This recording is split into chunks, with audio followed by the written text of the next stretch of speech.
Have you ever heard a scout say he's got a 70 arm and wondered what that even means? Let's break down the 20/80 scale and how it's used to evaluate players. My name is Evan Mendoza, and after 7 years of professional baseball and constantly being scouted and evaluated, the 20/80 scale is important to understand where you stack up among the competition. Stick around, and I'm going to make it very simple for you. Understanding how scouts grade players is a game changer for your development. And if you are serious about playing baseball at the next level in college, go down below in the description to download my 27-page recruiting blueprint. It's truly the roadmap to get you noticed. All right, so this chart is coming from a little bit of an outdated book that my brother received from his high school coach in Maryland. And he was a legend. He coached for, I think, like 30 years at the high school level, tons of experience, tons of knowledge. So I wanted to share this chart with you guys because a lot of people have probably heard the 20/80 scale before as far as what professional baseball players get graded on. And since this was a little bit of an outdated book, I think written in probably the 80s or 90s, we're not going to really talk about time to first base. It is something that's still talked about in today's game, but it's not super important. Scouts will definitely grade you on that, but as far as brevity of this video, it doesn't make sense to go into all of that. Our stealing time, again, isn't necessarily a thing that we need to go over, but is looked at if you are a scout scouting a player. And then catcher's release. So obviously nowadays pop time is still really important. Catcher's release is still important, but again, it's only important to the scouts. It's not necessarily important to you, the player, or you, the parent, right? So first and foremost, let's start off with the let's actually start from the very bottom, right? So you guys kind of saw a little bit of a sneak peek. So on the 20/80 scale, 20 being basically very, very poor, right? They're not good as far as radar, meaning, your overall raw arm strength. 72 to 75, it's probably not going to cut it in professional baseball. As far as, again, we're not going to necessarily look at these columns. So I'm just going to go ahead and do that. But 60-yard time, a 7.7, honestly, that's not going to cut it even in today's age in college baseball, right? For me personally, I ran around a 7.4. In high school, I was able to get that at a 6.97. That was my best ever 60 time, and that was in the Cape Cod League with the Bourne Braves. Pitcher's release.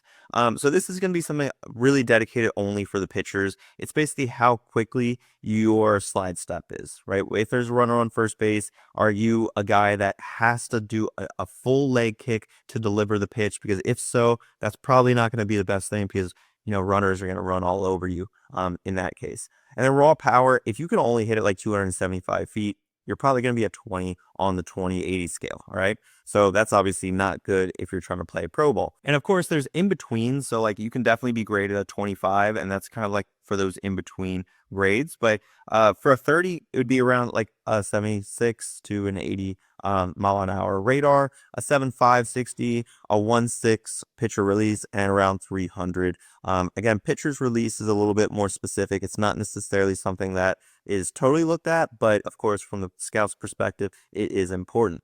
Now, a 40 would be, 81 to 84, and that's just, again, radar from really anywhere, whether it's from shortstop or really the outfield. Overall, just testing and understanding where that player's arm strength lies. 60-yard time, we're creeping closer towards 7 seconds, and then hitting the ball around 330 feet of raw power. That means basically hitting coach BP. You're not hitting off the machine or in the game. It's just batting practice. Again, that's why it's called raw power. And then as far as average, what is average compared to a scout for professional baseball? If you're throwing around 85 to 88, that's pretty average. If you run a 60-yard dash at a 7-second, that's pretty average. And if you're hitting the ball 360 feet, that's pretty average in the scout's mind. Now moving along at a 60 grade, above average, that's 89 to 91. As far as your 60 time, 6.8, and then 375 feet for raw power, right? And as we're climbing the ranks, a 7, which is very, very good. You typically, when you see big leaguers, they're graded in probably 2 or 3 tools of the 5 that when you typically see big leaguers, they're usually graded in 3 areas or 3 tools that are probably in the 7 70 or maybe even the 80 grade, right?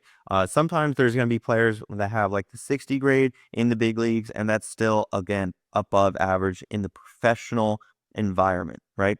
So very good. A 70 would be 92 to 93, a 6'6", 60, 1 second pitcher release. That means you're basically quick. You're able to deliver the ball with still a good amount of power without taking your time with a big, long leg kick as a pitcher. And then hitting the ball around 400 feet of raw power. And then an 80 grade, of course, these numbers have been outdated a little bit, but a 94 to 96, of course, nowadays, in the past 20 years, obviously velocity has been improving and going up and to the right. So you might see this closer to like 100 miles an hour because, believe it or not, in professional baseball, there's tons of players throwing 100 miles an hour. As far as a 60-yard time, 6'4", there's even some players in the big leagues nowadays that run like a 6'2" or a 6'3". They're absolute blazing. And then as far as raw power, again, this might be increased as well. I've seen some high schoolers hit it more than 420 feet. So as far as, college and professional ranks, how we grade on the 2080 scale, this is obviously a little bit outdated. It might be expanded a little bit more. And if you guys are interested, in 2021, when I was on the top prospect list for the St. Louis Cardinals at 29, as you can see, this is something that they write up. Right now, I'm 28 years old. This is some information, but as far as scouting grades, using this 2080 scale, I will say the fielding is, in my opinion, is a little bit low because I was very, very known for my fielding skills. I only made around like four. I think there was one year I made like 7 errors at shortstop, playing 130 games, which is, in my opinion, elite compared to some big leaguers. But as you can tell, my hitting abilities were pretty high, but my power was pretty low. And in all honesty, my arm skills were pretty good. I was able to whip the ball around the infield whenever I want. I wasn't the fastest guy, but I started to learn how to steal bases later on in my career. And then, my fielding 60. Do I agree with that? Maybe not. But either way, this was someone that probably wrote up a report. There's a little bit of write up.